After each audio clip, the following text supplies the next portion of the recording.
Déjà forcément, face avant. On voit très clairement que c'est pas du tout la même. Le phare, c'est pas le même. La Ouais. calandre, c'est pas la même. Le Le pare-choc. pare-choc, c'est pas la même. Le capot, en soi, on a quand même toute la face avant qui change.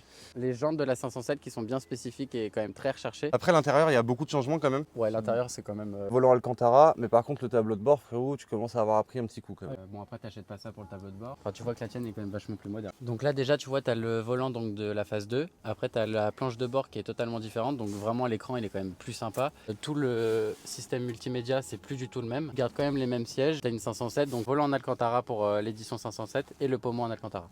T'as aussi le pack carbone. Toutes les 507. Non, c'est pas de série. Ah ouais, Ouais, c'est non, une option. c'est une option. C'est comme le bouton AMG, tu sais que j'ai sur le bouton AMG qui est là. C'est pas d'origine sur les 507, c'est en option.